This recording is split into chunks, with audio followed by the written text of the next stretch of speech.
नमस्कार मित्रों, मेरे स्पिरिचुअल कनेक्ट पर आप सभी लोगों का हार्दिक अभिनंदन। मित्रों, आज मैं एक थोड़ा कथा से हट करके एक मनोवैज्ञानिक जो स्थिति होती है उसके बारे में, जो सब होते हैं दो चार डेली अपने दैनिक जीवन में, जो परिवार है, घर है, समाज है, जहाँ किसी संस्थान में काम कर रहे हैं, जो कुछ भी कर रहे हैं, तो उसमें परिस्थितियाँ ऐसी होती हैं तो बड़ी विचित्र सी स्थिति पैदा हो जाती है। तो उस परिस्थिति को हैंडल कैसे करें और अपने मन मस्तिष्क को कैसे शांत करें, परिवार समाज का और अपना कैसे उद्धार कर सके मित्रों, इसके बारे में एक छोटा सा हमने कभी बहुत पहले पढ़ा था और लिख लिया था। तो उस डायरी में हमें मिला है, तो हमको लगा कि ये आप लोगों से शेयर करना चाहिए। तो उस बारे में कुछ बताने वाली हूँ मित्रों, तो उसको ध्यान से सुनिए। हमने अपना जो थंबनेल बनाया है सिचुएशन एंड रिएक्शन करके है, मतलब आपकी जो सिचुएशन स्थिति है उसमें आप किस तरह से रिएक्ट करते हो, आपकी प्रतिक्रिया क्या होती है और वस्तुतः क्या होनी चाहिए, इसके बारे में एक अंदर से प्रेरणा मिली थी हमको। तब अच्छा लगा था, हमने लिख लिया था और वो आज लग रहा है कि आप लोगों से शेयर करना चाहिए, तो उसको शेयर करेंगे। तो ध्यान से सुनिए और मेरे इस स्पिरिचुअल कनेक्ट को ज़्यादा से ज़्यादा लोगों को शेयर कीजिए और सब्सक्राइब न किया हो सब्सक्राइब कर लीजिए और लाइक भी कीजिए मित्रों। तो चलिए हम लोग शुरू करते हैं। परिस्थितियों को नियंत्रित करना हर किसी के वश की बात नहीं होती। कोई भी परिस्थिति हो तो नियंत्रित करना बड़ा कठिन सा होता है, हर व्यक्ति के वश की बात नहीं होता। जो विवेकी है, आध्यात्मिक है, भगवान की राह पे चल रहा है, साधुता वाली लाइन उसको अच्छी है, सज्जनता वाली, वो तो कर लेगा। और एक सामान्य व्यक्ति से अपेक्षा करना बड़ा कठिन सा है। लेकिन नहीं, करत करत अभ्यास थे जड़मत होत सुदान रसरी आवत जाते। मतलब हम अगर अभ्यास करें किसी चीज़ का तो हम जो चाहते हैं वो हो सकता है।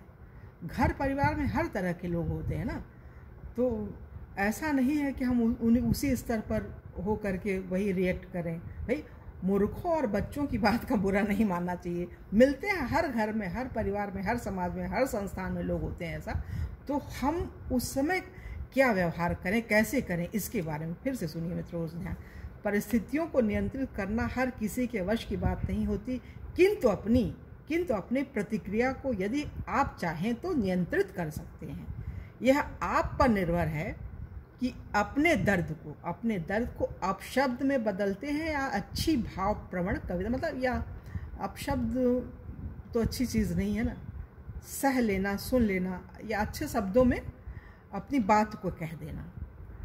यह प्रतिक्रिया आपके स्वभाव व क्षमता का दर्पण होती है। मुश्किलों पर तो आपका कोई नियंत्रण भले ही ना हो, परंतु आप यह तय कर सकते हैं कि आप ऐसी स्थिति पर कैसा व्यवहार करते हैं।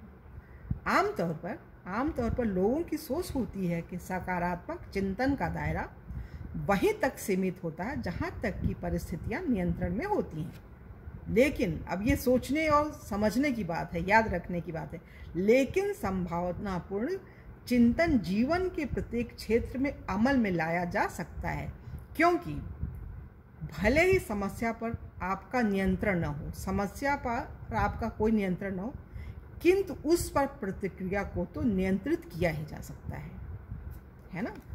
तो ये चीज़ है। और इसमें है, देखिए एक चीज़ और है इसी से रिलेटेड मिल रहा है, खुशी का मतलब। अब ये अगर आप कर लेंगे, अपने आप को कंट्रोल कर लेंगे, अपने जो आपकी जो मन स्थिति है, क्रोध तो आता है लेकिन अगला क्रोध कर रहा है आपके सामने वाला, आप भी क्रोधी हो गए तो समस्या बढ़ेगी, समस्या का समाधान नहीं निकलेगा। तो इसलिए क्या है, खुशी का मतलब मुश्किलों की अनुपस्थिति नहीं बल्कि उन्हें दूर करने की ताकत है।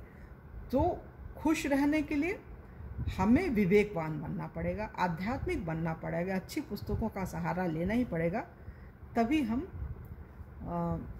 महामानव तो क्या बनेंगे, एक मानव ही बन जाए। मानव से दानव आज हो गया इंसान, छोटी छोटी चीज़ों के लिए लड़ रहा है, पेशेंस है नहीं, सहनशीलता है नहीं। और आजकल के जो नए बच्चे हैं उनके पास तो कुछ भी नहीं है। वो क्या है ना, मॉरल ज्ञान तो उनके पास है नहीं, नैतिक शिक्षा का अभाव है, तो क्या होगा। तो ये जो छोटी छोटी जो चीज़ें बना रहे हैं मित्रों, इससे एक जो प्रौढ़ व्यक्ति है वो भी अगर सुन लेगा तो अपने बच्चों को सुना सकता है। जैसे दादा दादी की कहानियाँ होती हैं और नानी की कहानी, तो वो लोग अगर आज की जो मॉडर्न लड़कियां हैं वो सुनेंगी तो सुना सकती हैं, तो उन्हीं को फ़ायदा होगा। तो इसलिए है, और धैर्य और परिश्रम से हम वह प्राप्त कर सकते हैं जो शक्ति और शीघ्रता से कभी नहीं है।